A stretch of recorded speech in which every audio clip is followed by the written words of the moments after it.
have to generate results very quickly. So yeah, and with a customer that doesn't necessarily understand that SEO can take time, or some of these things can take time. So a lot of these tactics we've kind of created out of this kind of constraint of not having a lot of resources or time or money to put into SEO for these sites, but still get results. So awesome. And I just want to add, I was unable to live stream to Facebook, so we're live streaming to YouTube as well. So if you're watching this live on YouTube, welcome. This is a live training with Brendan Tully about SEO for course creators. Cindy, I see you've got your hand up. We're going to get to questions in a little bit. But yeah, keep the questions coming. If you're watching on YouTube, welcome. We're going to be diving into SEO with Brendan. Cool. So basically 2 goals for this session. So we're going to go, I think we have 40 odd slides or so. So we'll probably go for around 40 minutes, 45 minutes, and then we can do the Q&A at the end. And we can stop if there's questions along the way. We can stop and dig into something. And like I said, it's probably wise to take notes, because we'll kind of dig into things that aren't necessarily in the slides, and we will have the slides available at the end. But basically 2 goals for you today. So one is to show you a new way of looking at SEO, or really how SEO works today in 2018. It's very different from the traditional approach. And in doing that, showing you our approach, or the way we look at SEO, hopefully that'll enable you to kind of come up with your own tactics and your own strategy without having to,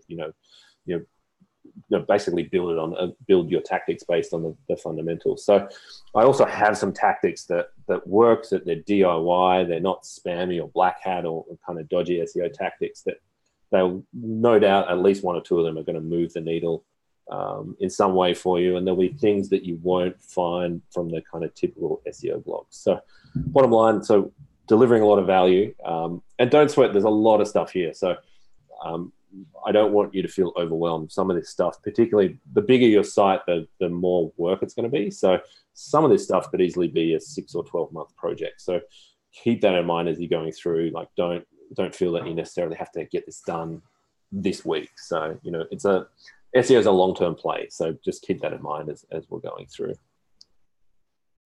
So this is kind of how we look at SEO. So we think about it in terms of a framework. So there's really 3 layers that we can, there's 3 lenses we can view SEO through. So the principles, the fundamentals, and foundational components, which are effectively the rules of the game, which don't really change over time. And they are really where the power is. So I prefer in workshops and training to focus on some of the fundamental stuff and teach those, and that'll enable you to come up with your own strategy based on that and come up with the tactics. The tactics are going to change over time. So I do have some tactics for you, but they're tied to those foundational components or those rules of the game. So keep that in mind, that the tactics are going to change over time, but the kind of rules of the game don't really change. And then in the middle, like when we think about SEO, we always think about it it's not a forever process. Think about it as more of a campaign. You have a 3 or 6 month SEO campaign. We have these goals in mind. This is our strategy, and this is why we want these goals, or this is the business strategy that's tied to these goals, and these are the tactics or the implementation that we're doing to achieve those goals, and this is our time frame. So think about it like that, as opposed to a forever ongoing drawn out process. Think about it. So when we work with clients, we think about it in more of a campaign kind of structure. We'll come up with, we'll talk to them about their business goals. Here's the strategy that we're going to implement that should achieve those goals. Here's the things we need to do. It's going to be 3 months worth of work or 6 months worth of work. We'll do it, review the results, and then circle back around and reassess from there. So that's how we like to work with clients. And it's a lot more powerful than just random tactics that, you probably don't need any more things on your to-do list, basically. So yeah, so as we go through, think about, I'd prefer you focus on the rules as opposed to the tactics that are definitely going to change as time rolls on. Okay, so where we're at with traffic and search today. So paid traffic is getting more expensive from both Google and Facebook. Attention is generally getting more expensive, and that attention is fragmented. Google is actually getting better at weeding out a lot of the garbage. So classic SEO was very much about finding gaps in the algorithm and exploiting that. And Google's done a pretty good job. They're not perfect, but they've done a good job of weeding out a lot of the crap. So today they're much better at rewarding real businesses who are doing SEO right, according to their rules. But we're moving to a model where SEO is more about the value and engagement over the old style. Find a way to exploit Google, and we'll run that gap or exploit until the algorithm changes and they close that hole. So it's much more about value and engagement, and it's much more about they're trying to match what the search intent is. So they're trying to work out what the intent is behind a particular search term and show customers or visitors or whatever searchers the result that best matches that intent. So the game is always changing, but that's where Google is going. And in some ways that's good, because, these gaps are, they're, I guess, exploited in questionable ways a lot of the time. And, it has good and bad elements to it. But overall, it's probably a good thing, because if you're running a legit business, then you probably want to do things that are sustainable long term, as opposed to short term kind of, they'd be called black hat tactics, but, things that are going to work in the short term, but probably hurt the business longer term. The other thing is consumers are getting more tech savvy. So spend is increasingly moving online. People are getting more and more used to using technology. And we kind of talked about this yesterday, that we're all like, I guess most of the people on this webinar are probably spend a lot of time online, so very versed with buying online and doing things online and teaching courses online. But the typical, the mainstream market is still not in that mindset, that they're very much still, people still go and pay their bills at the post office or whatever in Australia. So there's still a huge chunk of people that have yet to kind of move their life more online and leverage technology. So, in other words, that the total addressable market is probably increasing, and the amount of searches, the volume of searches is probably increasing. So overall, what that means, so things that paid traffic is getting more expensive, so advertising is getting more expensive. Dodgy SEO is not really working as well anymore, and it's more about long-term, legit businesses, and then the market is growing. So more broadly, SEO is getting more powerful. The benefit of the getting of SEO traffic is probably increasing for most markets.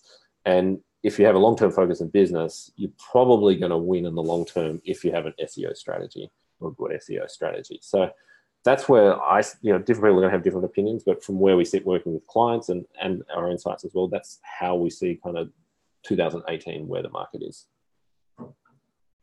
So this is the traditional SEO approach is very much keywords, keyword research, backlinks, and on-page SEO. So, it was various proportions of this, but, it was, at least 50% backlinks. When people talk about SEO, they were like talking about links, and there was some talk of keywords and there was some on-page SEO.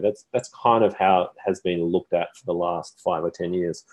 Today, SEO is quite different. It's much more holistic. Customers are a lot more intelligent.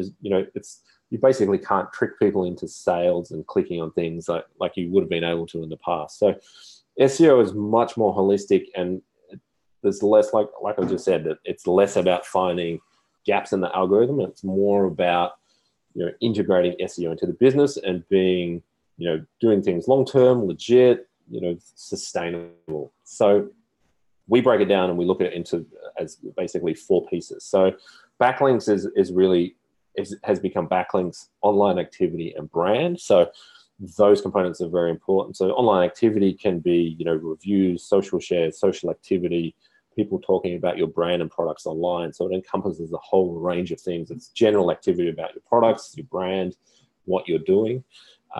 Conversion and sales is becoming an important part of SEO, and it's kind of a feedback loop, and particularly the user engagement as well. Again, if you're selling more, the business is growing, people are talking about you online, that's going to feed back in, and it's going to help grow the business. You'll get more links. So it's kind of a feedback loop there that feeds back on itself. And Google wants to serve up results that are best for the visitor. So it's important that, from their perspective, they're trying to work out how engaged visitors are with your content. Typically speaking, if they're more engaged with your content, it might not necessarily be a kind of linear one-to-one relationship, that people are more engaged, therefore you rank higher, but that feeds back into rankings and search traffic. Keywords has really turned into keywords and their intent, and then how that ties into the content on your website, the products and services you're selling, and the funnels around that. Now, to me, funnels has become this weird thing online, people talking about funnels a lot, but it's really, to me, a funnel is just a systemized way of achieving an outcome. So in terms of selling stuff online, the funnel is what is the process that you want the visitor or the customer to walk through in order to buy your product and have that product be of benefit to them and improve their lives. And then on-page SEO is really, it's about the technology using, the systems, the software, still about on-page SEO, but then there's also general SEO best practices. So, best practices that are going to work regardless of what business you're in. And one of those might be, or a couple of those are, ranking number one for your brand name is really important. Getting reviews online that show in the SERPs, and having a good quality Google Maps listing. So those would be what I'd call SEO best practices. So everything we do and the things I'm going to talk about are really focused around this model of SEO. And I think it's much more sustainable and long-term. It really, if you use this type of model and thinking, it really will build a moat around the business, and you'll get that organic traffic long-term and those campaigns. I mean, SEO isn't free. So there is time, effort, and energy and cost that goes into SEO campaigns. So we want the long-term return on that. And this is the model that we use with the goal of getting long-term returns. Okay, so going to jump into, I think we've got 6 or 7 points here. So these are kind of the action steps that are intertwined with those fundamentals. So, let's talk about the first one, is owning the search engine results for your brand search terms. So when someone searches your business name or your product names or anything related to your brand, these are generally the most powerful and highest converting search terms. Unfortunately, they're pretty much ignored from an SEO perspective, and by business owners. Generally, business owners aren't Googling their business name or looking at their product names. So they don't really know what the SERP looks like. They don't have a good grasp of what the results look like for their business name searches, which means, we see this all the time. We get a client and just Google their name and there's a single bad review on some obscure site that is ranking on the first page of results that looks really bad and it stands out. And, the client hasn't done anything to get positive reviews, or they don't have a review strategy in place. So there's very few other reviews online. So that single bad review makes them look really bad. It's also important to own the SERP, so you protect yourself against, not only just bad reviews, but things like brand jacking, competitors and affiliates claiming the SERP for your business name. And I'll give you an example in a second. And then, Google values brand. So Google is really all about brand and brand names and brand mentions. So it's important that you're considering what that SERP looks like and what is in the search results for your brand, because Google thinks it's important. So, and then the last point is just watch for AdWords. One AdWords strategy is to run ads on competitors running ads against your brand name. Maybe not in the core space so much, but definitely in more of the local SEO space, or where whatever you're selling is a bit more bottom of funnel, where there's a kind of people click on an ad and then they're very close to buying. So I'll just jump out of this and we'll just do this example here of what the SERP looks like. I'm putting on the spot here, Chris. Okay. So, I was already writing down some questions about brand jacking. Cool. So we used this example yesterday. This was one of our example sites. Let's just search this as well. So when we talk about affiliates claiming the SERP, that's wrong. Can't type this morning. Okay, so this is the brand results for listed elements. Right. So we've got a couple of affiliates down here that are showing up in the search results. So this is the kind of thing. Now, it's not extreme in your case, but they're below the number one spot, which is good, right? Which is good, obviously, yeah. Yeah. But this is the kind of thinking that affiliates are kind of owning. You want to be careful that, especially if you're relying on affiliates a lot for your course program, and that is in the SEO space, in the affiliate marketing SEO space. Brand jacking is a big deal. Like that's a whole business model in itself. So, potentially these could be pushed out with some better targeting or some more content that targets the lifted business name and lifted brand searches. How come? Let me just ask you a question, since you're putting me on the spot. How come? How come some of my most popular videos are not showing up there? Yeah, that's interesting. I mean, Because that's like a yesterday, YouTube question, I guess, but yeah, yeah. yesterday I searched, and this video here was one of your videos. But today it's all these WP crafters, which is an interesting one. There'd be a couple of broad reasons. Yeah. He is probably targeting your search terms directly, and you might not have any videos that are directly targeting just the search term for your brand. So that would be one potential issue or cause of that. Okay. If you went through the YouTube settings, so there's a whole bunch of settings for the YouTube channel. There might not be some of those settings set in there, or keywords, or it might not be linked to the site properly in some of those deep settings. Okay. That would be one. And maybe it's just a case of you don't have a YouTube video that's targeting your brand terms that is, embedded in an important page of the website. So your homepage is using a Wistia video. So potentially, Yeah, we don't embed YouTube videos on our site as a general rule because yeah, we use the Wistia for that. mm-hmm. So potentially that could be the cause there, that there's just not really that much pushing back to your YouTube channel. So I see. Yeah. Interesting. Yeah. So if we compare to this one, so this was one of our example cases. How do we pronounce it? Atelier Rasar? Is that? He came in on the Facebook comments. I'm not sure if he's here right now. I don't know if he is. He might be in a different time zone where it's difficult, but he was really appreciative of what you said, and he had a bunch more comments and stuff. Okay, cool. But I mean, if we look at his brand search, so he owns the videos for his, so it's quite a bit different. So yeah. So, and he's got his Wikipedia, like everything is him on page 1, basically, right? Mostly, yeah. Yeah, there you go. I mean, is it bad for your affiliates to be on page 1 with you? Well, I mean, how much is it really depends on, I guess, on your business and how that impacts the business. Some businesses, it's going to be really important to own the SERP. Others, it's not really going to be that much of a big deal. But I guess the broad point is to be aware of it, because it is going to be one of your most searched search terms, and it is going to be the highest converting as well. And let me just ask while we're here, like it's one thing like the brand name for us, like one of our keyword phrases is WordPress LMS. Mm-hmm. And so that's like different than our brand name. That's more like our category. Mm-hmm. Yeah. So just throwing that out there. Yeah.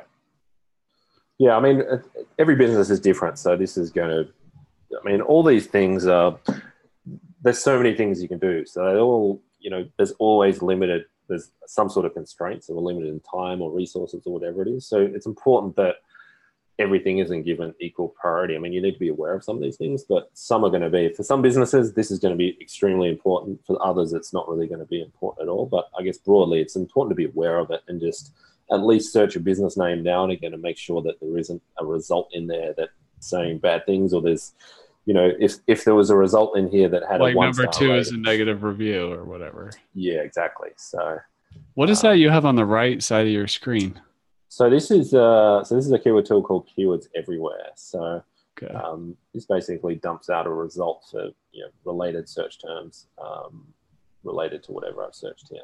So this is actually a really good SEO tool as well. So it gives you kind of a broad idea of the topically related search terms. We use this quite a bit. So you can see here some of the related keywords to this list of search. People looking for a demo, Lifter versus LearnDash, reviews about the API, that sort of thing. So yeah. Cool. Alrighty, so I think that was everything. Let's just switch back here. All right, so that was everything, I guess, related to that brand SERP. It's, be aware of it. Make sure you check in on it now and again, and make sure that you own as much of that SERP as you can. So that's that one.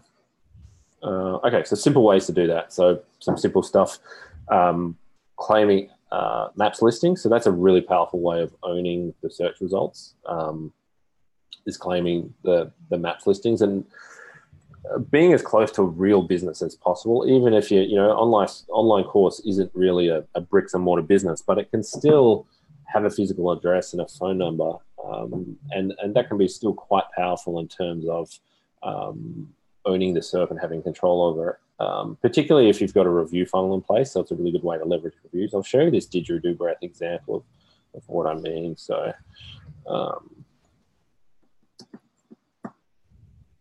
when we have the maps listing, we, once once the brand gets enough searches, the maps listing will start to appear, and it kind of dominates the SERP for those brand searches. So if we have a review funnel in place and we're getting reviews basically on autopilot, then we'll get nice things like here on the Facebook page, we have 380 reviews, and here we have 30 reviews on the maps listing. So that's one way to kind of shortcut owning the SERP. That is, it's not that much work to do.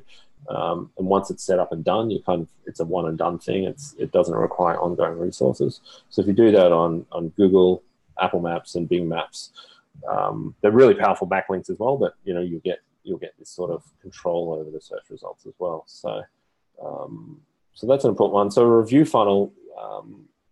Review funnel is basically an automated way to get reviews. So once someone buys your product, asking them for their feedback and asking them for a review is a really easy way to kind of build up reviews. You saw there was 380 reviews there. So with that example, it's an online store. When someone buys a product, 14 days later, they get an email asking them if the product has actually arrived. Has the product arrived? What did you think? Would love some feedback. Hit reply, and would really love it if you put a review on our site. Here's a link. So that's generally how to do a review funnel, and particularly for a course website or that sort of website, getting that customer feedback at the 10 or 14 day mark and asking them how they're going. Did they learn anything? Did they get some value? Are they stuck on anything? That's a good way to get feedback on improving the course, but it's a good opportunity to ask them for a review as well. And it can be done in a couple of steps. That you can wait for them to give you that positive feedback and then go back to them and ask them if they'd be kind enough to put a review on Facebook or wherever it is. Or you can just ask it, if you're a bigger course and you don't have you're at a big scale, you can just do that in a single email. But the key is to have some sort of automated way to get those reviews on autopilot, because you're guaranteed at some point you're going to annoy someone, or someone's not going to be happy, or whatever. Something doesn't go right, and you're going to get a bad review. So the best way to bad reviews happen. So the best way to insulate against that is have that review funnel set up and have those good reviews coming in on autopilot. The other way to own the brand SERP is to claim all the key social properties, set them up properly with proper banner images, proper logos, proper blurbs. You can link them together. A lot of social properties link together. So you can link Twitter. If you're not active on Twitter, you can link your Twitter to your Facebook page. So anything you put on Facebook, auto tweets. So that's an easy way to kind of keep it one touch, or use a tool like Hootsuite. So you're putting out content in one place and it pushes to everything else. But claiming all those social properties is an easy way to fill up that brand SERP. So Pinterest, Facebook, Twitter, LinkedIn, YouTube, Vimeo, SoundCloud. If you're doing audio stuff, there's depending on what market you're in, there's going to be different properties, but those are really easy ways to claim that brand SERP. And then also those properties have very powerful backlinks. So they're free backlinks. They're very powerful, and they can just generally help push the site up the search results pages without that much work. And again, it's a pretty simple process. There's no rocket science involved. It's go and claim those properties, set them up, link them together as appropriate, or link them to a social media kind of publishing tool, and you're done. Right. So what else do we have? Okay. So that's that. Let's talk about keywords. So we have something called keyword content matching. So we talk to clients about this. So broadly, the rules are that for every search term you want to rank for, you ideally need a matching piece of content on the website. So basically you can't rank for something if you don't have a page to match it. I mean, it's a very simple logic, but it's very often missed by people. They want to rank for these terms. There's no content about that. And on the flip side of that, you can only have one piece of content for that term. So you can't, if you have multiple pieces of content targeting a search term, that can often lead to something called keyword cannibalization. So it effectively confuses Google. It doesn't know which page is the most relevant for that search term. So neither of them rank very well. And broadly, the homepage doesn't count when we're talking about this stuff. So you need a page separate to your homepage that's targeting whatever terms you want to target. So that leads us to the questions: what terms do you want to target? Do you have a list of search terms that are in a spreadsheet somewhere that you're actively targeting, and you have a strategy to rank for? And it's also important to understand where those terms sit in the funnel. If we talk about the classic marketing funnel, so the attention, interest, desire, or demand, and then action, keywords are going to sit at different layers of the funnel, and they're going to have different value, and you're going to need a strategy to leverage those keywords appropriately. So the people at the bottom of the funnel are much closer to buying. They're 1 or 2 steps away from hitting the buy button, whereas the people at the top of the funnel, they might be in the research stage. They might not even know they have a problem or there is a solution to the problem. So those keywords or search terms have different intent. So we need to be just mindful of matching that intent well with the content, and just understanding that people at the top of the funnel aren't going to hit the website and buy straight away. They need to be nurtured, and it's going to be a bit of a process to get them along the path until they hit the buy button. So let's talk about keyword research and how do we build that keyword list. So like we just talked about, the number one set of keywords should be related to your brand name. So they're the easiest to rank for, they're the highest value. So you should have a list of brand name terms and product terms if you're selling, if your products have separate names to your brands. And you'll probably find, like in that example for Lifter, there was people searching for Lifter API. So they're looking for information on the API. So potentially, those are people who already have the product or they're interested in the product and want to know what the API can do. So having a page of content talking to that kind of serves that search term. So there's a few different ways to build out that list of brand terms. Google Search Console is probably the best source, and it's free. So there's a whole bunch of keywords in there, and it'll tell you what's happening in the search results and what people are searching for. But brand terms is one list. Being clear on what products and services you sell. So one exercise we have clients go through is just list out all the products you sell. And then is there a page on the website for each of those, a separate page? And if there's not a page for that, creating those pages. So that's an easy way to get more traffic, because right now, if there's no page for it, we can't rank for it. Therefore, adding the page, we start to rank for it. We start to get more traffic. Being clear on what problems your products and services, that says sell, but what that means is solve. I should say solve. So for example, we talked about speed yesterday. So our business WP Speed Fix deals in WordPress speed and website optimization. So we have a blog article on how to fix slow WordPress, and we rank number 1 in the world for that. So that's the problem that our product or services solve. So we've ranked for that particular problem. It's very simple, but it's often one that people miss. They don't have this. They might have this list in their head, but it's not written down, or it's not in a spreadsheet, and there's no strategy to rank for those particular problems that people are searching for solutions for. Common ones that are often missed is the things the customer needs to know before buying. So if it's a more expensive product, or it's a complex product, or they're going to have a lot of questions before they buy, having content that answers those questions are really important, because they're going to be searching for those. And it also, it potentially will reduce the amount of work that your support team has to do. So you kind of get a double win there. So there's content on the website to answer that. So they don't need to hit up your support team or send an email. They can get those answers themselves. Look at what questions they're asking on a regular basis. We often go through customer live chat logs and look at the things customers are asking. Like if they're asking about shipping all the time, or payment methods or something like that, that is content that needs to be on the site. That is things that they're searching for. They're searching for answers to those questions.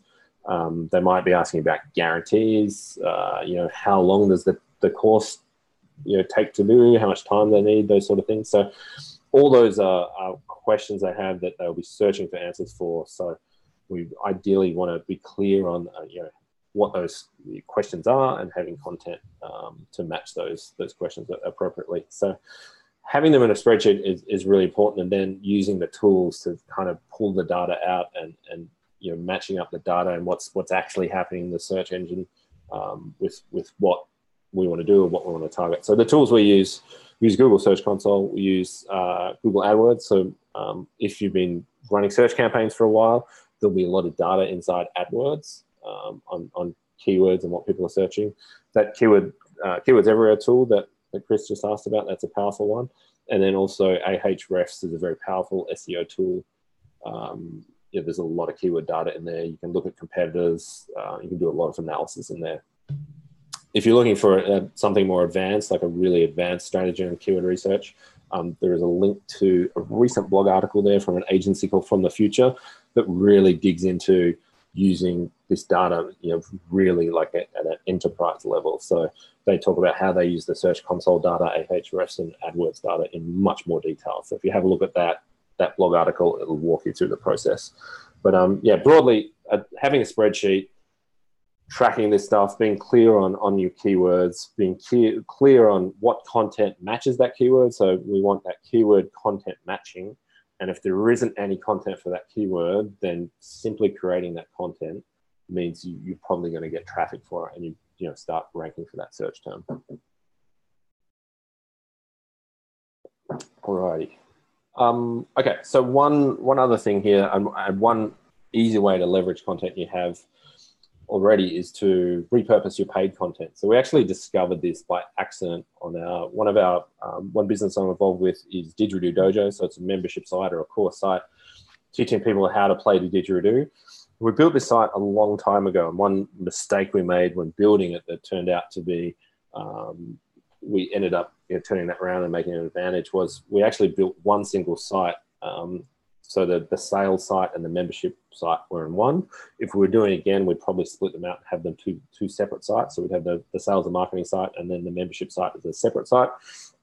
But to rework the site is a major, would be a major deal to do, because we have somewhere around 200 lessons, 200 videos now. So that's a massive project. So what we ended up doing, so we had a problem with the software we were using for the membership digital access pass was creating some SEO problems. So it would basically had all these pages that just had error messages that you can't access this content because you're not logged in. So what we actually did was create short preview versions of that content. So if people weren't logged in, and instead of just getting an error message that they can't access the content, they got these short videos that were a demonstration of the particular technique, and then with some details to sign up. So I'm just going to click across. And this has worked really well. So again, leveraging that kind of idea that you can't rank for a search term if you don't have a piece of content for it. So let me just open it in another window.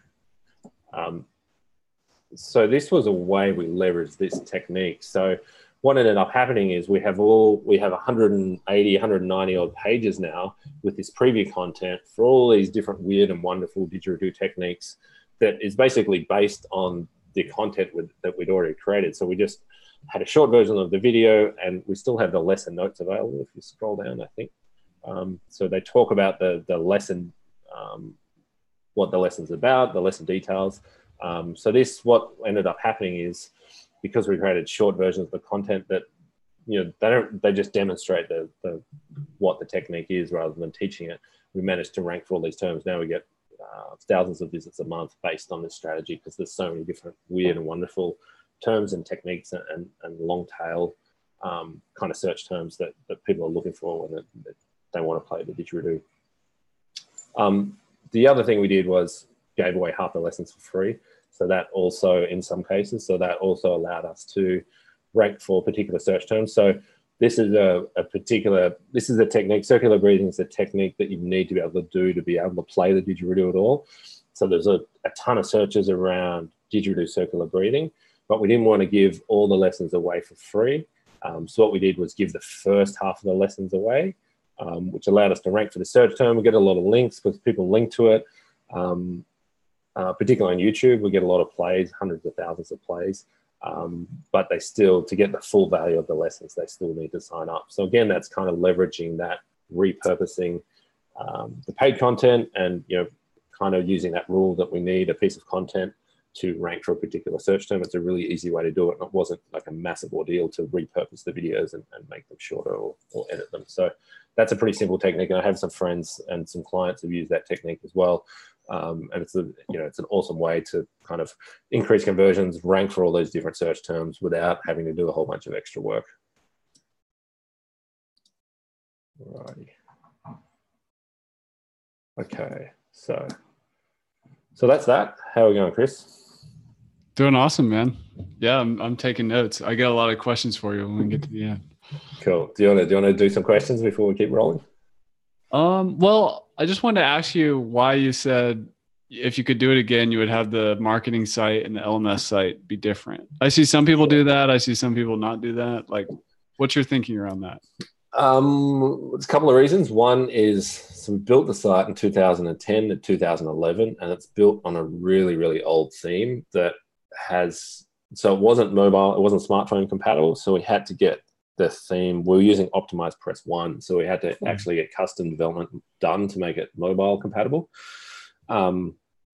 It makes it just gave us this constraint that we couldn't do a lot of things from a marketing perspective, like modern marketing, but yeah, like the course doesn't necessarily need to change. You just want to do modern marketing. Is that right? Yeah, I mean the videos of the course, we're slowly rolling through and reshooting them because the quality is just not, today you have 4K video, the quality just isn't there because it was shot like 8 years ago. Yeah.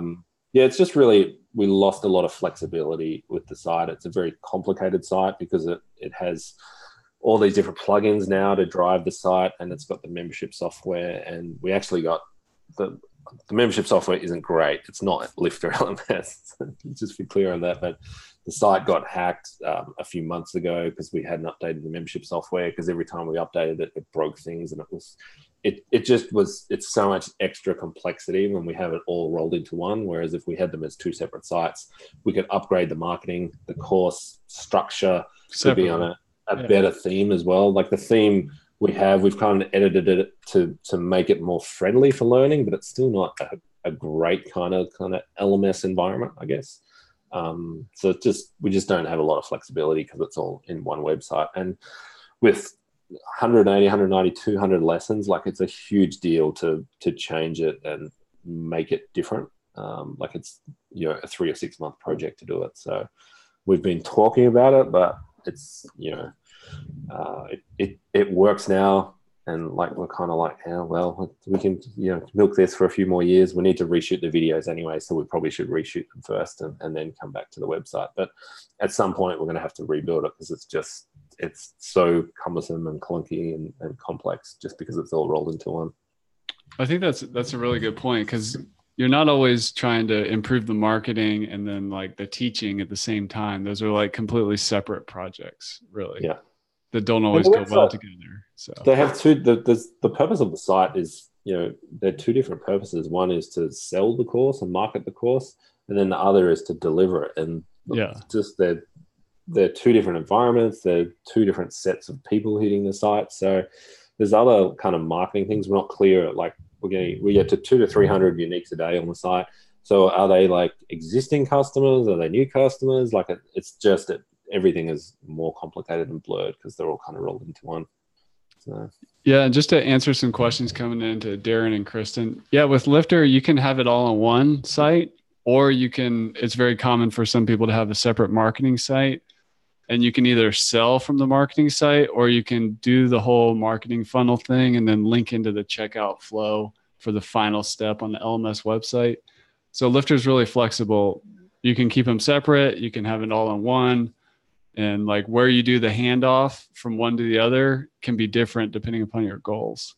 So Lifter's flexible in that way. And there's a cool tool also called WP Fusion, where you can sell with whatever you want. And as long as you're getting data into a CRM of some kind, if you apply a tag or whatever, WP Fusion can then enroll that person in a course or a membership on a Lifter LMS site anywhere on the internet. So whatever scheme you can come up with or structure, I should say, is possible.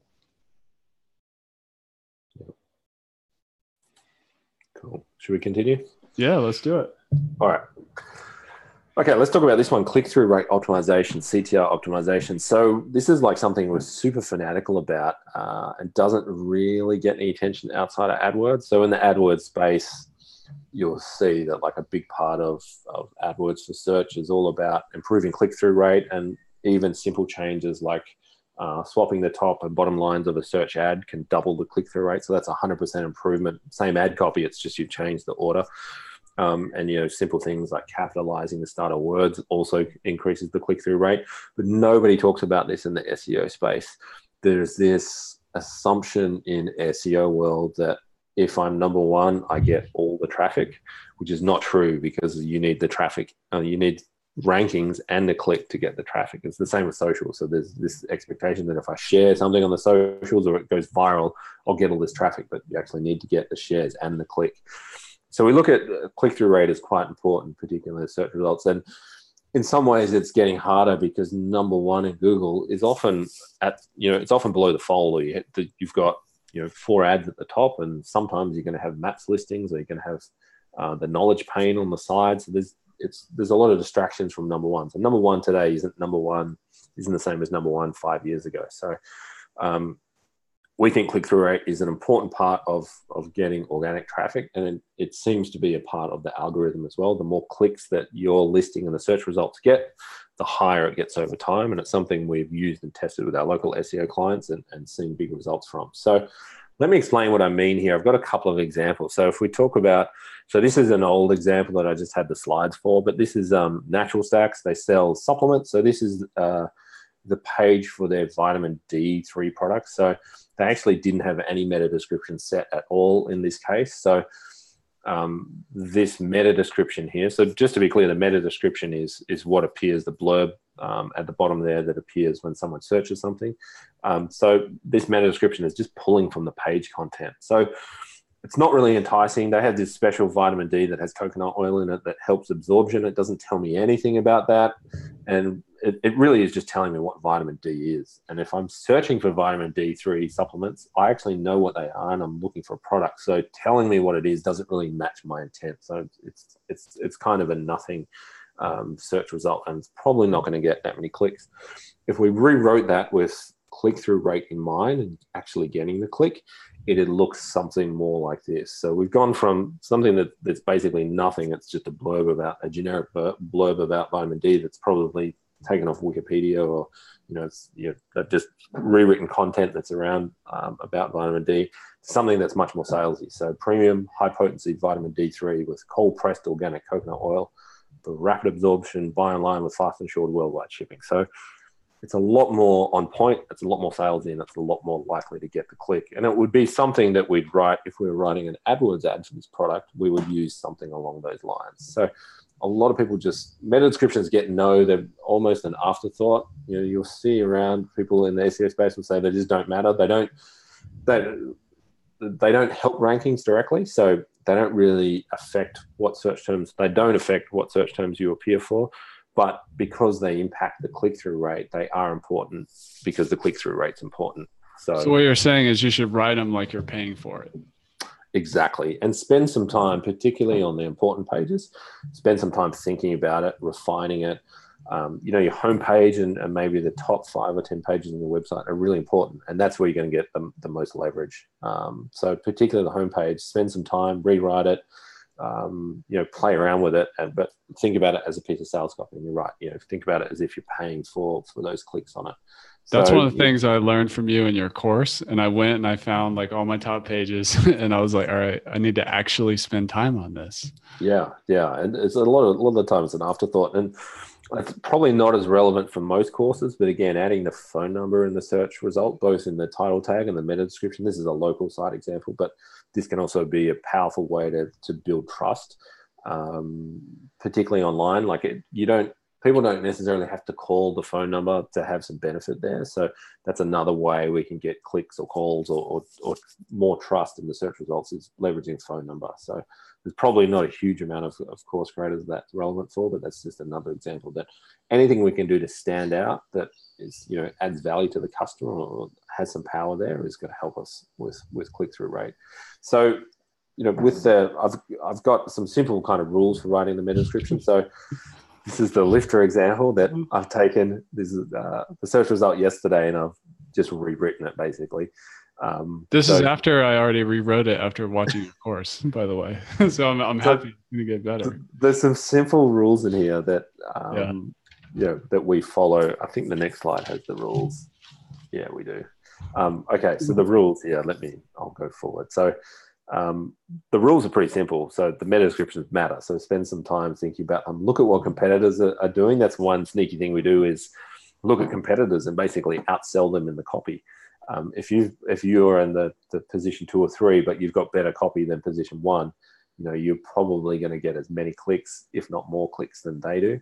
I think there's, consumers are smart. People look at the search results and they'll click the top 3 or 4 listings. They don't necessarily always click number 1 like they used to.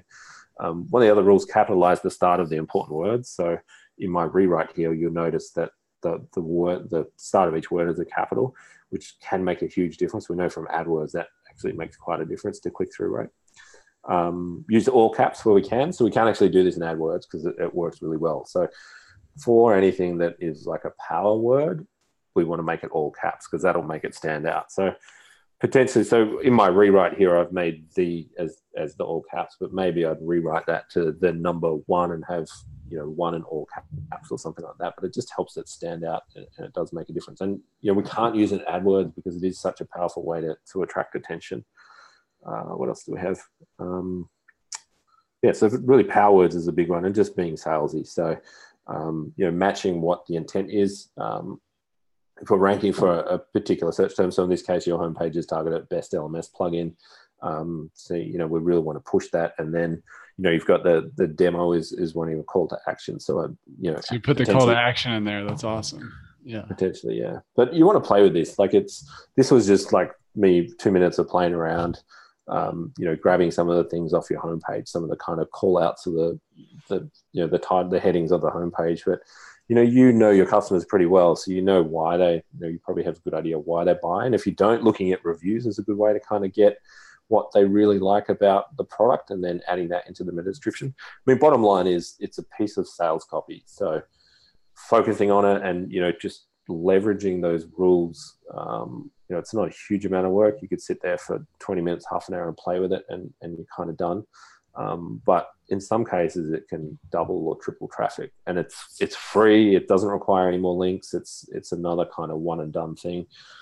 And if you have a lot of pages on your site, just take start with the top 10 or 20 pages and do those, and then sit back and see what the result is. So, and you may be covering this, but just for anybody watching who's kind of new to SEO, this is like a setting in the WordPress SEO plugin by Yoast. Like this is the main, meta description for the site. Mm-hmm. Or for the homepage.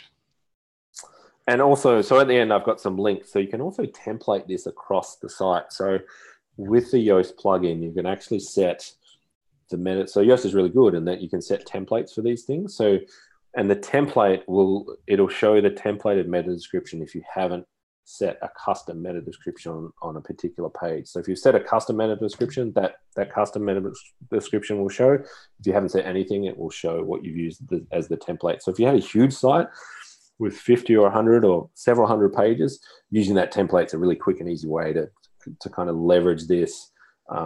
Spend a half an hour, write a really good meta description, add that to the template. And if you don't have a meta description across a lot of pages, then that'll show on those pages, and you're kind of getting a lot of leverage out of that, 30 minutes, 60 minutes worth of work. And I do have a link. There's a 10-minute video I've linked to. So at the end, we have a link to a page with links. And on that page, there is a 7 to 10-minute video that walks you through this in a little bit more detail and highlights where you can edit this and set the template inside the Yoast plugin. So if you want to dig deeper on that, then grab that link at the end. And just by the way, if you're here, we are doing a little Lift LMS giveaway at the end too. So stick around for that as well. Cool. Now the other one so that's meta descriptions and that's search. The other important one is what you look like in the socials and on Facebook when your stuff is shared or liked or whatever. So I've got some examples here. So this link here is long. We'll have the slides so you get the link, but this is a link from Facebook that will show you what a page looks like when it's shared in the search results. So if we click that over, I'm just going to load that up. Now, I'll stick Lifter in because Lifter, you have a custom open graph image for the Lifter homepage. So I'm going to scroll down. So this tool will show you what the pages look like when they're searching the social. So they're effectively, a Facebook ad in a sense. So Chris has a custom image for Lifter, so it looks really good. It's really clear what Lifter is about when it's shared. If we look at some of these other examples, sorry, I've lost my window. Oops, where are we here? Just grab these links. Here's an example of one that this one's okay, but it could be better.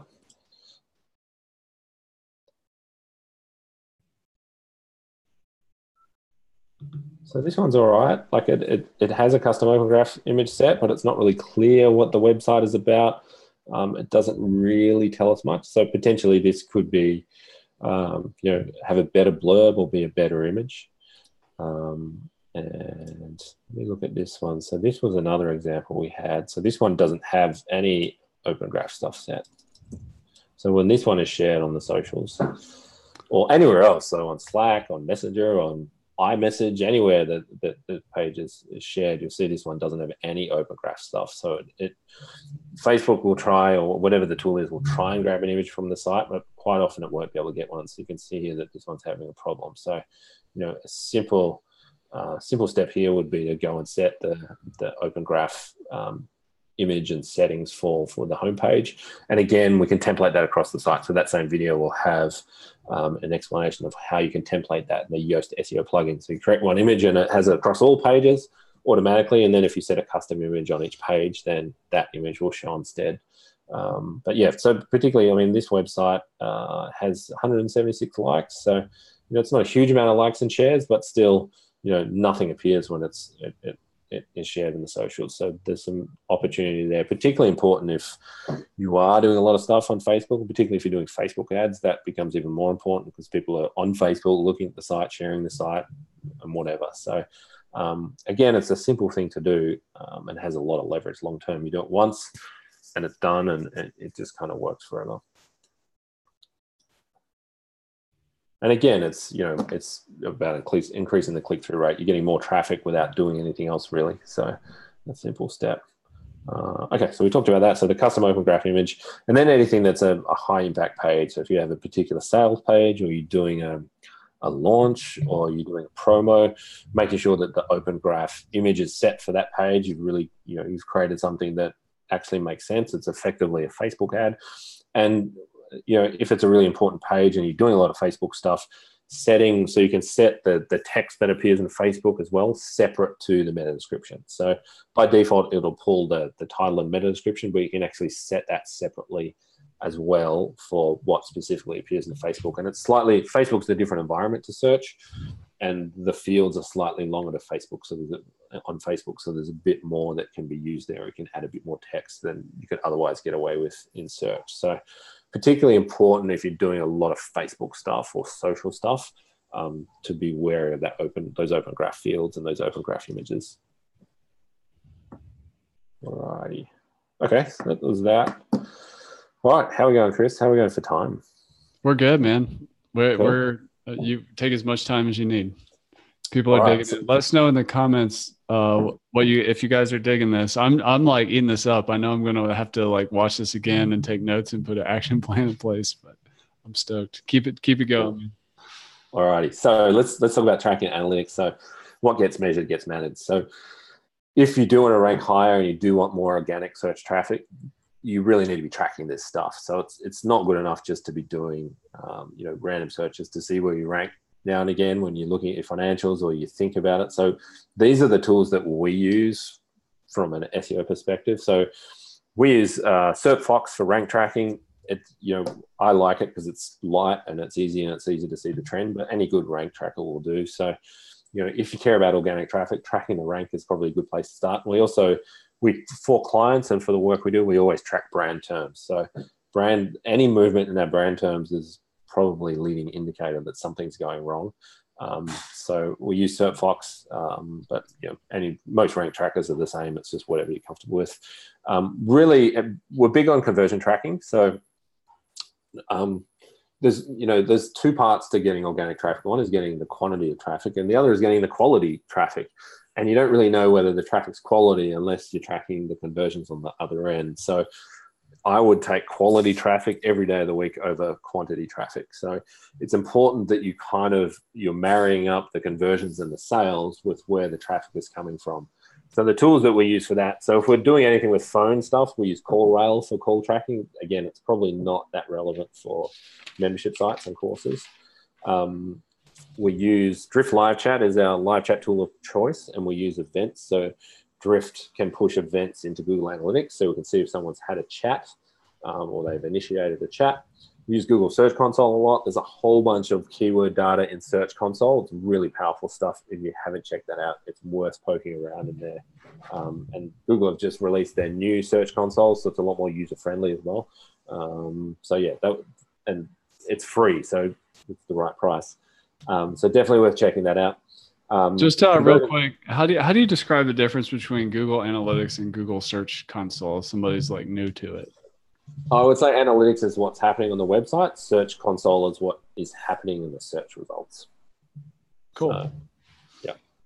So, and it is different data, and you can't, 5 years ago, whatever it was, Google turned off the keyword data in Google Analytics, so we can't get that there anymore.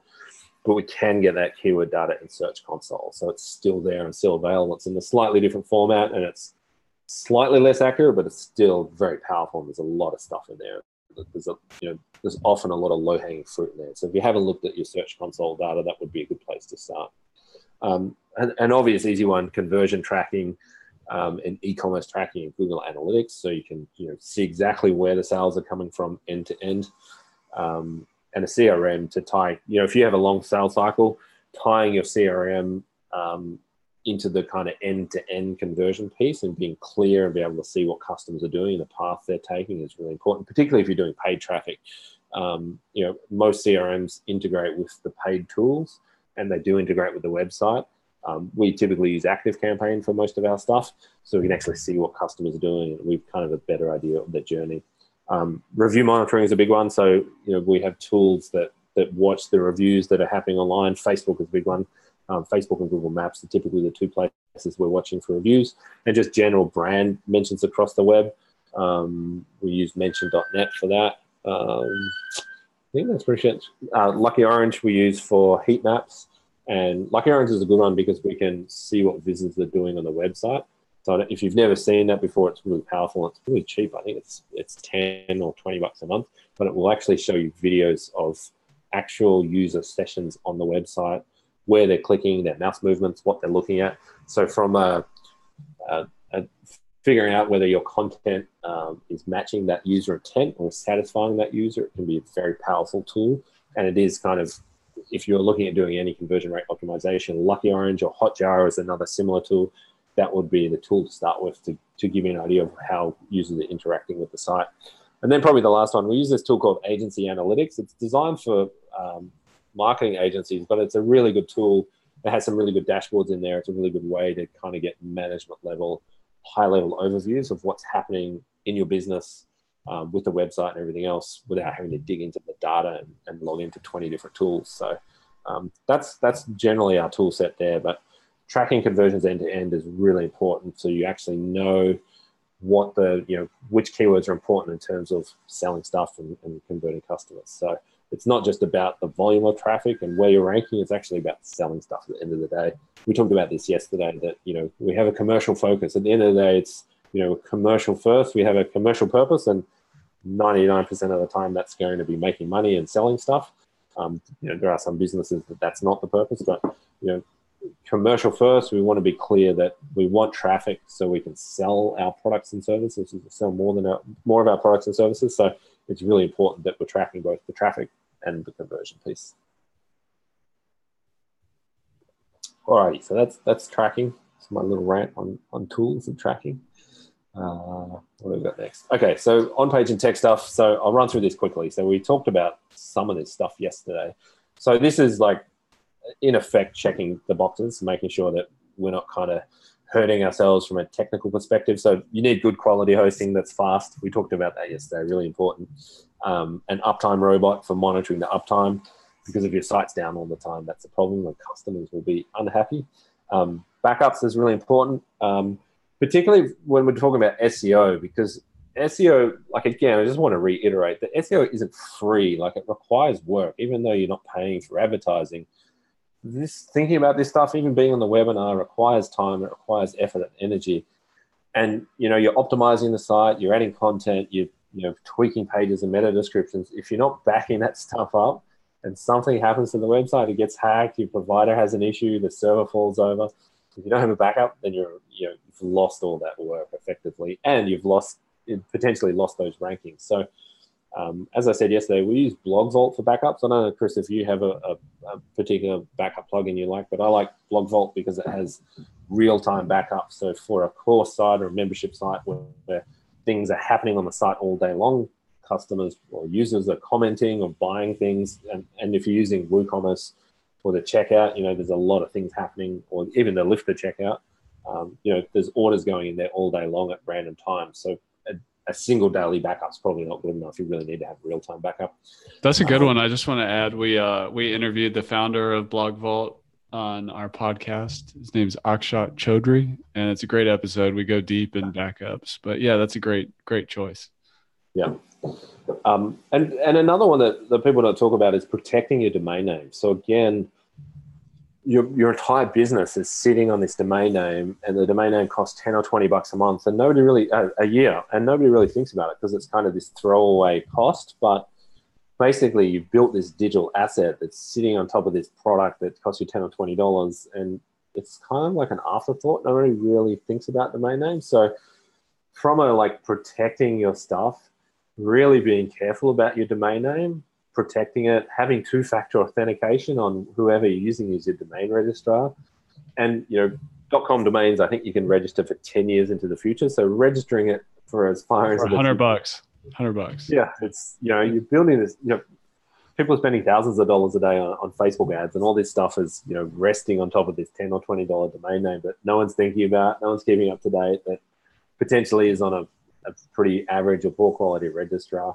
So really think about your domain name, details up to date, register as far in the future as you can, two-factor authentication, because the entire business is resting on that, and all your search engine rankings are tied to that domain name. So if you lose that domain or something goes wrong, you forget to re-register it, then that's a big problem. And we see it so often that domain names expire, and it's horrible. And it's sad. Like, some people lose domain names and don't get them back, but that's the way it works. So can't stress that enough. Protecting the downside, backups and domain name, really important. Alrighty. Keyword content matching we talked about. So, that's really key, and making sure that those pages are well optimized, both for search and conversion. So, it's like I said, it's great to get the traffic, and we can target the page to get all the SEO traffic we want. But if that traffic doesn't convert or doesn't do what we want it to do, or opt in or whatever it is, then the traffic's kind of worthless. So I see this mistake quite a bit, that people stuff pages full of keywords or just full of content that doesn't, it's content for the sake of content, as opposed to really solving the customer's need or speaking to their intent or really helping them. So it's really important that when you're building the content, that the pages are technically optimized. Like, they've got the H1 tag, they've got alt tags for images, the image file names are set with keywords that, that all that technical SEO stuff is kind of well done, but make sure that the pages they're talking to the visitor, and they're addressing the stuff that we want for search and SEO. So at the end of the day, commercial first. It's always about, helping the customer and getting the conversions if it's appropriate. Technical on-page stuff, we use SEMrush. SEMrush is a really good on-page SEO tool. And I'll have a link. There's a 7-day free trial that will allow you to sign up, run an audit, and it will tell you. It's a really good tool that we run all our sites through, and it's it's a good just general SEO checklist. It'll uncover anything that's obviously wrong or broken with the website. That's probably a good place to start with the on-page stuff, and it will pump out a list of recommendations and things that need to be kind of addressed or fixed. A big one, if you have repeatable tasks like content publishing, like most course creators are pushing out content on a regular basis, making sure there's the process for that content, because, a lot of the time it'll be VA or someone else that's putting that content together or publishing on the website. So having a standard process, so things like the meta description and open graph tags are all taken care of as part of that content publishing process is really important, because it's great that you have the content out there, but if making sure that these things are optimized and taken care of on an ongoing basis is really important. So we use Process Street.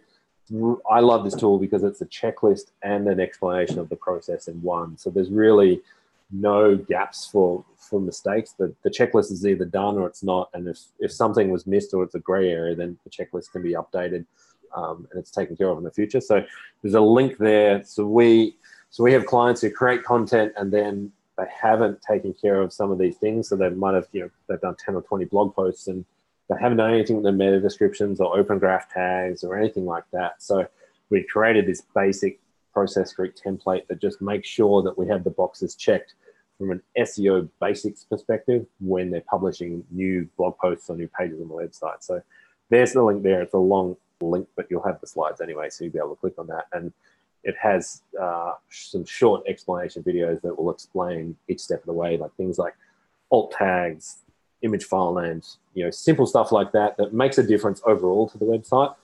And, on an ongoing basis needs to be done and you need to be mindful of. So that might be useful for you. But generally just using Process Street for anything that's repeatable in the business is a good way to kind of leverage the team, make sure things are being done correctly and make sure that you're not creating any SEO gaps or content's expensive to create. So making sure you're getting the most out of it is really important.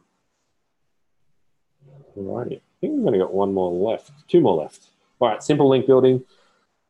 Backlinks are still important for SEO. So, here are some simple ways to get links. And we've talked about some of these.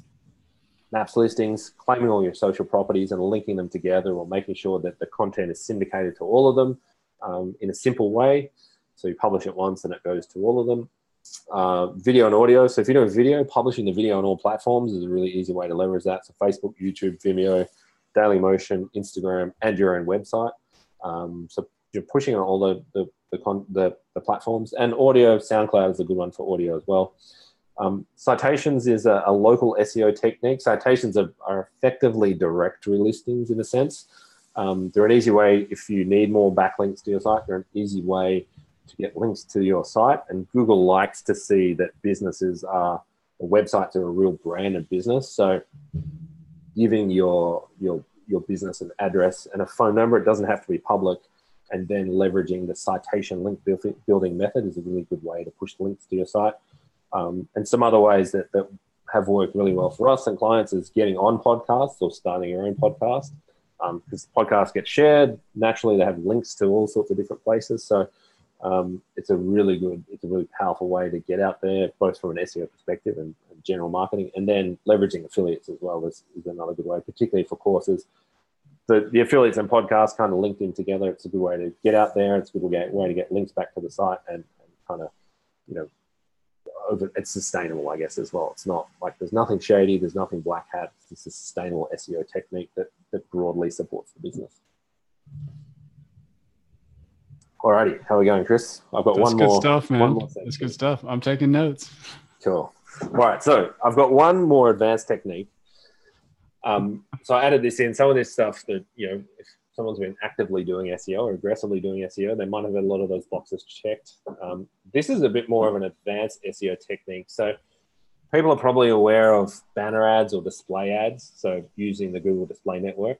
There's one hybrid technique we use for targeting these banner ads that it's kind of SEO, it's kind of paid traffic. So what we do, so let's talk about GDN ads for a minute. So Google Display Network, if you're doing Facebook ads and haven't looked at GDN, it's probably worth doing. It's, outside of anything to do with SEO from a paid traffic perspective, Google Display Network has really powerful targeting, really cheap, and really effective from a conversion perspective. I mean, here are some results. This was an e-commerce-ish site. So, if we look at the ad costs versus those conversions, we spent $4,000 on ads and got 24.5K of sales. So that's ridiculous return on spend there, 6.3 times return on spend. And then the second line, we spent $2K on ads and got 16 grand back, so 7.5 times return on spend. So GDN is really powerful and really cheap. This was an info product, so 18 million impressions. We spent $4.5 grand, $4,700 and got 569 conversions. So again, dirt cheap. The clicks cost nothing, 12 cents a click. Like, it's just ridiculous. So, and a lot of people Facebook ads is, everyone knows about Facebook ads, but not as many people are leveraging GDN. So one way we can leverage, so GDN can be hyper targeted. So these ads. So GDN is the publisher end of AdSense. So AdSense is basically, people have AdSense ads on their site, and that's driven by Google Display Network. So it's an easy way to, it's cheap, converts very well, and these ads are everywhere. So if we kind of leverage this from a search perspective, we can kind of get our ads on websites that are ranking in search results without having to do that much SEO ourselves. So what I mean by this, let me just move forward. So you can be an ad on a high value site, basically. I had an example here. Hang on, which one is it?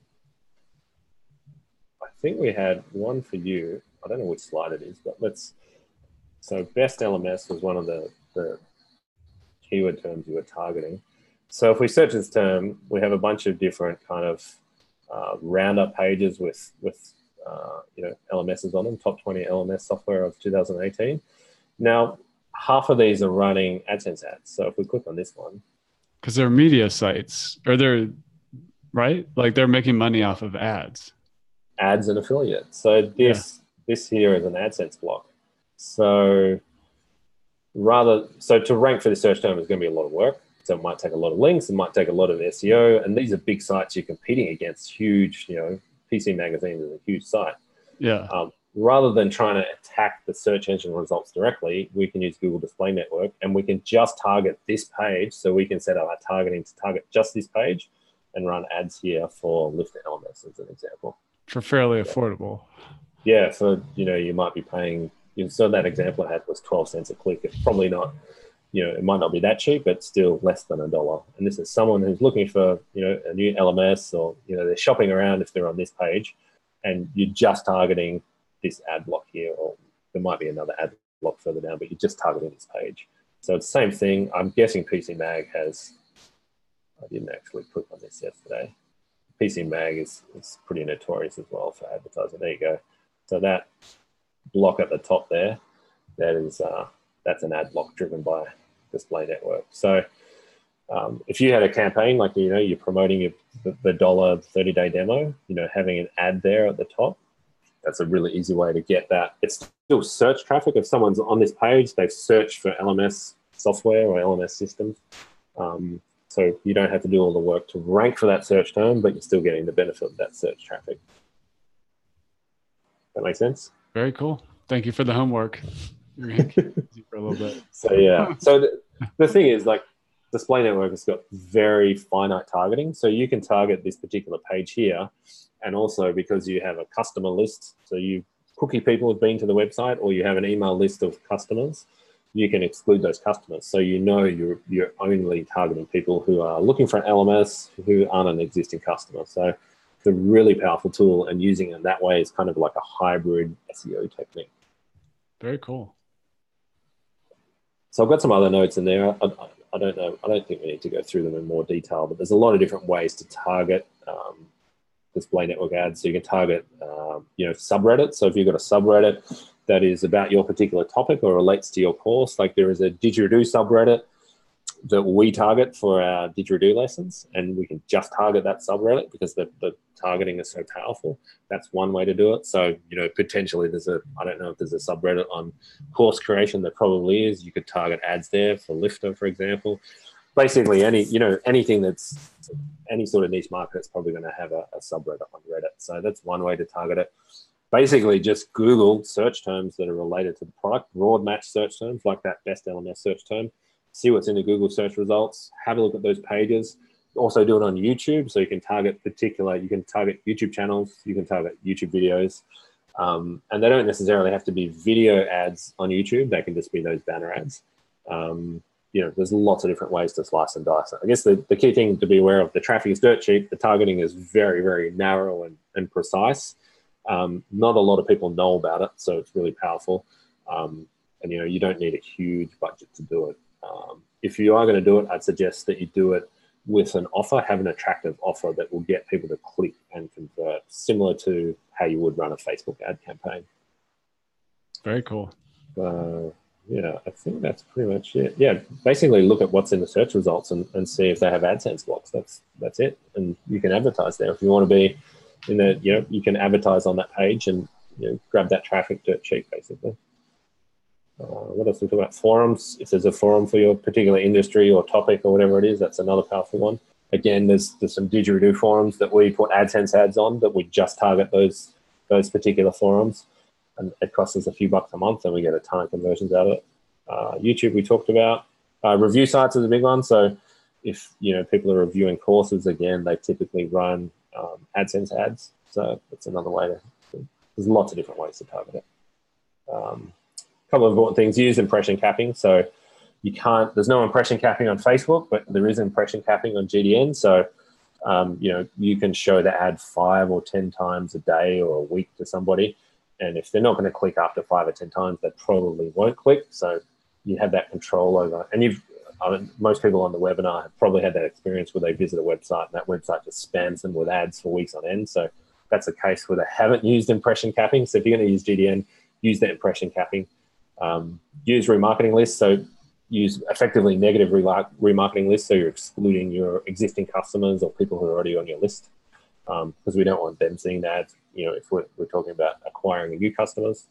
Meeting the customers where they are, the visitors where they are in the funnel. So if they're middle of funnel, top of funnel, you don't really want to be getting them to convert if they're still in an information gathering stage. Just remember the marketing fundamentals, that AIDA funnel. So I think that's it. There's a link to an article that has some examples of some ads. It's an older post, but it has some banner ad examples. All right. I think, that's it. That's what we've got. So I think, what did we go for? We went for an hour or so, I think. Yeah. That's awesome, man. That's awesome. That's so much good stuff there. And that's your, the searchengineshop.com /SEO-4-courses. Is that where the slides are going to be? So there's a link there already to the slides. There are links to all the things we talked about. There is that video on the CTR optimization that goes into a bit more detail and shows you exactly where to put the template. And there's a couple other bits and pieces there as well. So heaps of stuff there. That's awesome. And Brendan also has his course at ParetoEcommerce.com. That's where I first learned about all this. His mate, Rob, I believe, introduced me to Brendan. I was like, oh my gosh, this is amazing. And I got into it and I was like, we got to get this guy in front of the course building community. And you totally over delivered here. I want to turn it over to the audience. Who has questions for Brendan? We have an SEO expert, a WordPress expert, a site speed expert, a paid advertising expert. How can we help you today? Use the Q&A box and feel free to ask questions, specifically to your niche or anything that we covered. We'll be happy to answer those. Give me 1 second, Chris. Someone's mowing their lawn next door. Yeah. Go ahead. Go ahead.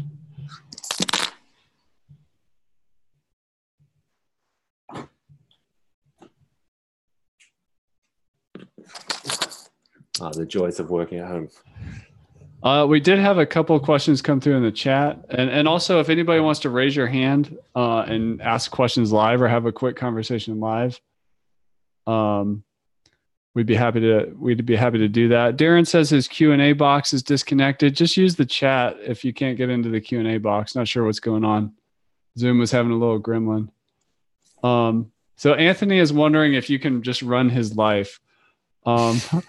He said that he has a lot of reviews, but he doesn't see them in search results. And they use an extension for reviews, which I actually had a question related to this. Mm-hmm. Like Lifter has a review system. It also integrates with WooCommerce that has a review system. When you say reviews and search results, is that like a review on Google or where is that review coming from? Well, there's a lot of different ways you can do reviews. So I guess it really depends on your market, right? You can get reviews pushed into so you can reviews on your site. Okay, that's one. So in the product pages or inside the membership site or whatever. But you can have the reviews directly on the Facebook page, or you can have the reviews put on the Maps page, the Google Maps page, or if there's some other platform that's relevant for your business, pushing the reviews there. For a local business, Yelp, getting Yelp reviews would be one.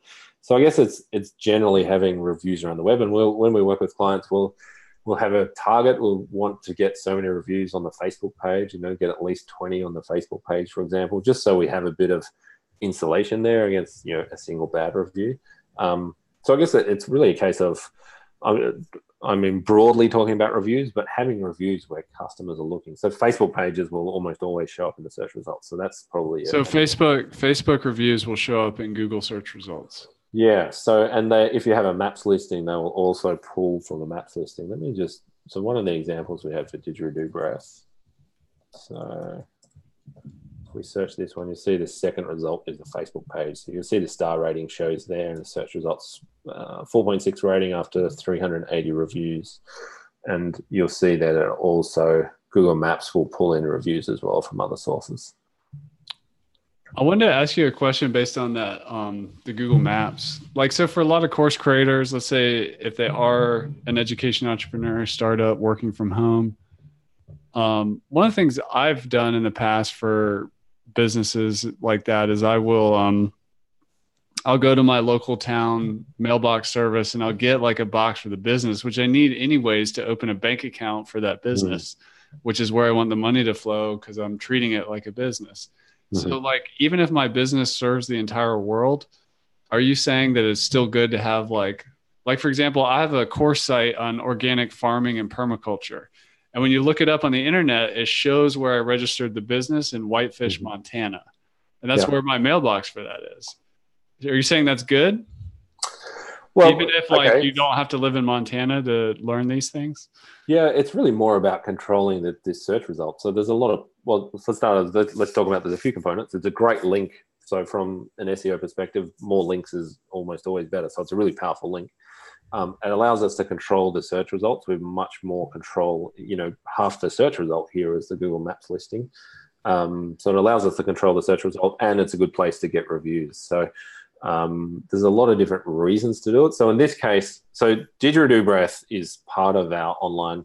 So it is the retail side of the online store that is part of our Didgeridoo business. So there's Didgeridoo Breath, which is the online store, and then there's Didgeridoo Dojo, which is our membership site. So it actually was a physical retail store, but now, retail costs are ridiculous and everyone's going online. So the store was shut and now it's online only. So you'll see here that it doesn't actually have a street address, and it just says that it services all of Australia. So you can set it so the address is hidden like that. And I don't think it's a huge issue that, some cases, there's always exceptions, but it's not really a big deal. The physical location. Even for our WP Speedfix business, we actually just set up the listing a couple of months ago, and you'll see there that it shows, we haven't pushed any reviews to it yet, but you'll see there that allows us to control the search results. And you see in this particular case, we have some competitors showing. The business is still pretty new. It's only a year old, but as a standalone business. So we actually have some competitors showing up. So we need to do a bit of work here. These guys here in particular, this is a direct competitor, and it really stands out because they've got the review stars there. So this is a good example of, we're getting kind of hammered here. Our Facebook page is right down the bottom, and we've got 3 or 4 competitors showing up. But it allows us to, this is a good distraction from all these other competitors here. So, it's just another tool. There's a lot of different reasons to use it. There's a lot of different reasons not to use it. It's going to be unique to everyone's circumstance, but it is very powerful and it's free. It's one of those things that has a lot of power, and it's still very free, very DIY, easy to set up. So that's awesome. We've got a couple more questions here. What is the most important process to remember when you're getting Google to index your XML pages or do your sitemap or whatever? Really, the sitemap has, it doesn't have much importance like it used to. It tells Google what pages are on the site. I guess broadly, we don't want to send conflicting signals to Google. So we want to make sure that we have, from a very technical perspective, that we've set the tags on any page we don't want to appear in the search results to no index. So for example, if you are using WooCommerce, we want to no index the cart page and the checkout page and any other page that we don't actively want indexed, and we want, so if we no index the pages and we want the sitemap to reflect that. So if you're using Yoast, if you no index something, a page will disappear from the sitemap. So if you add the sitemap link into Google Search Console, it will index the sitemap. We just want to make sure that the sitemap isn't telling Google to index pages that we don't want to have indexed, or that we're not sending conflicting signals. There's a, we want to make sure there's no page in the sitemap that has a no index tag, for example. I mean, Google is very powerful and it's very smart in some ways, but it's also very stupid in other ways. So anytime you're kind of sending a conflicting signal to Google, it's a problem, because it might not necessarily have the logic there to work out what to do with it. So it might just get confused and do nothing, or penalize you, or just nothing ranks. And that, that we talked about when we're talking about content, if we have more than one page targeting a search term, so we've got a particular search term we want to rank for, and we've got 2 pages on the website, it doesn't know what to do. It doesn't understand which one is more relevant. It doesn't understand which one you want to rank. So it'll kind of, in some cases it might rank neither. It might rank the wrong one. It's just, we never want to have a conflicting signal. So it's still just a computer with a set of rules. So you just want to be clear that you're not sending any confusing data or conflicting data. So in the sitemap, if you're saying one thing in the sitemap, hey, index this page, and then on the page itself, it has a no index tag or whatever, that's a conflicting signal. So I think that's more important than just simply having the sitemap indexed. Making sure that the sitemap is clean is probably a more important thing. But sitemap will get indexed if it's in the Search Console. So that is awesome. And Rodney Knox, he asked that question. He actually has a couple follow-up questions. Rodney, if you want to raise your hand and chat live, we can feel free to do that. All right, he's coming up. So we're going to bring Rodney up here. Basically, he was saying, how does he remove a page if he doesn't want to index? But I wanted to bring him up in case he had more detail on that. Yeah, I just no index it. So the no index tag in the Yoast settings on the particular page, one of the tabs has a setting. I think it says now, do you want this page to appear in the search results? Something along those lines. And by default, it'll be yes, but you just set that to no. That'll add the no index tag. And then the next time the indexer comes around, it'll remove it. Well, eventually it will remove it. It might take several weeks. Rodney, you're live with us. How's it going, man? Hey, good, Chris. Thanks. Thank you, Brendan. That really helped. So obviously, being all new to this, several pages went up that we don't want up. It's nothing terrible, but well, I'm just curious, as a course creator, what kind of pages went up that you didn't want up? So what went up, normally we had the front load pages. So you've got the front page, and then you've got each of the courses has their own web page. But of course, we've got those linked and tied to Lifter and tied to the checkout and tied to everything else. So what went up is actually our business is psychological help with the courts. So what we do is we offer classes for the court system. And one of the things they have to do is they have to go through an intake period, and they also have to do a release of records. So both of those pages that were made with forms loaded when we did the indexing. So once I looked, then I saw where the guys should have unchecked the index. But what you're saying is, if we do that now, the next time the index comes around, it'll just pull those pages down? Yeah, it'll take some time. It might need to index them a few times. So if you set the no index tag so they don't show this in the search results, and then if you go back into Google Search Console, and I don't know what it's called in the new Search Console, but in the old Search Console, it was called Fetch as Google. So if you do that, do the fetch, and then you can click a button to I think the button is submit, or the link is submit to index. Google will go back and index that page. So that'll speed up the process a little bit. But if it's a brand new site, you'll probably be able to get it out quicker. So it might take 2 to 4 weeks for it to disappear. There's another tool in there. You can remove the URL. I can't remember where it's under, but there's somewhere in there you can ask Google to remove the URL. But I'm always cautious about doing that. Because you don't really know what's happening under the bonnet. So if you're not in a huge rush, then just doing the the fetch as Google and resubmitting it to the index is probably the safest way to do it. So, but yeah, there's going to be a lag. It might be 2 to 4 weeks, maybe 6 weeks for it to start to disappear. Okay. No, that's perfect. And what I've done is I've defaulted back to the old version of the dashboard that Google has, because the new one doesn't give you as many options as the old one does. So, yeah. All right. I appreciate it. Thanks, Brendan. Thanks, Chris. I appreciate it. Thanks, Rodney. We have another question just about, I don't know if you can speak to it, but it's a question just about the difference between Yoast and the all-in-one SEO plugin. And while you were talking, I looked it up. Yoast has 5 million installs of the free plugin, and all-in-one has 2 million. They're both quite huge. Does it really matter which tool they're using? I don't think so. They're pretty much roughly the same. I like Yoast. All our processes are built on Yoast. So Yoast have done some. They've made a lot of, like recently, they've done some updates and they've broken things or things people don't like. So you know, the SEO purists and the SEO space people are a little bit unhappy with Yoast because of some of those things. But it's personal preference. I think they're, you know, it's half of one. You know, it's 6 of one, half a dozen of the other. It's the same thing, really. I think it's just the one that you like using the most. There's no, you know, I don't think there's a material difference between the two, really. Yeah. Awesome. Kristen is asking, and I may need some help, Kristen, on the question, but she's saying, does a piece of content for a keyword have to be on a separate page? So I think she's asking, if you're going to try to rank for a keyword, does it really need its own page, or it could be mixed with other keywords? Well, broadly, if the search terms, there's a lot of similar search terms. So if it's a very similar search term, then one single page can be for that search term. But ideally, yeah, they should be separate pages. If they're really different search terms, then they really need to be different pages. So, you know, okay, so for example, on our site, so we have on the Search Engine Shop website, we have a page about how to fix slow WordPress. And then we have a page about how to fix slow WooCommerce, which we technically could do that on the WordPress page, but they're different enough search terms and the content is different enough that we have 2 different pages for it.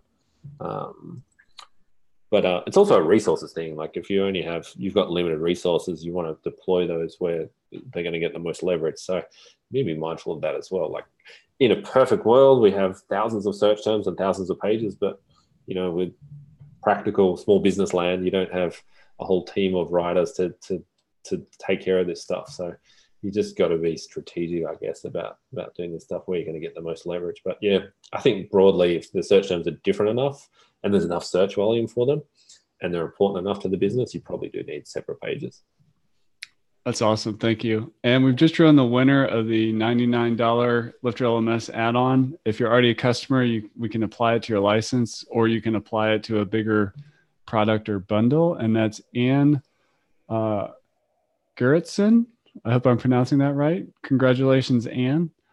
Hit us up at team@lifterlms.com and we'll hook you up with that. I have just another question for you, Brendan.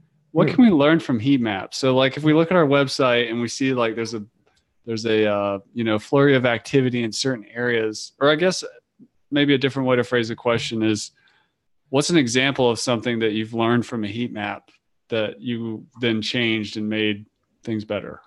Yeah, a simple one would be images that are not linked, or that like you click on them and nothing happens, but in the heat map, there's a lot of clicks on it. So that usually means that people want to click through and learn, you know, get something about that image. That's probably an easy one, low-hanging fruit.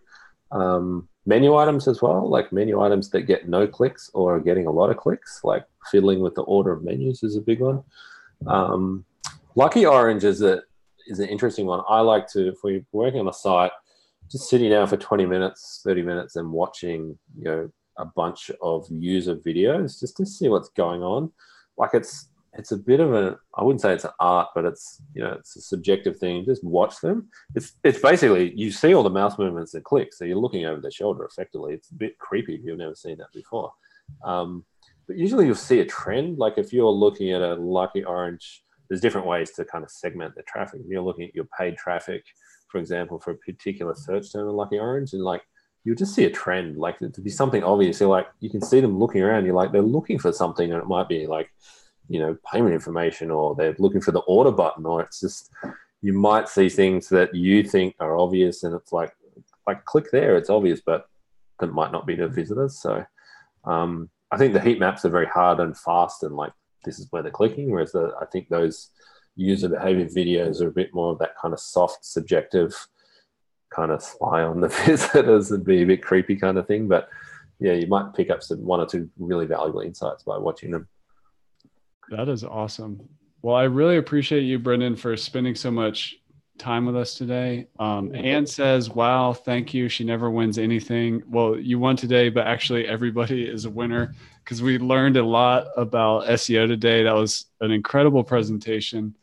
I think my biggest takeaway personally is that to treat your search engine results like you're paying for them, and really, look at click-through rating, because going from 1% to 2% click-through rate, like you said, is like 100% increase in traffic. Yeah.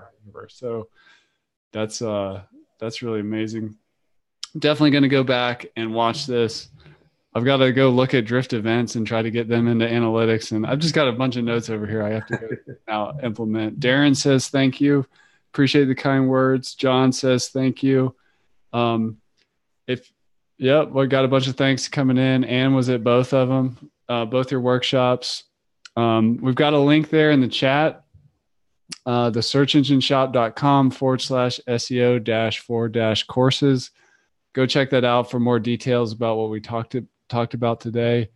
Brendan was on our podcast, LMS Cast. If you haven't seen that yet, we kind of combine the topics of SEO and speed, and also Brendan's journey as a course creator himself. So if you haven't seen that yet, check that out. Brendan, is there anywhere else people can connect with you and find out more about what you're up to?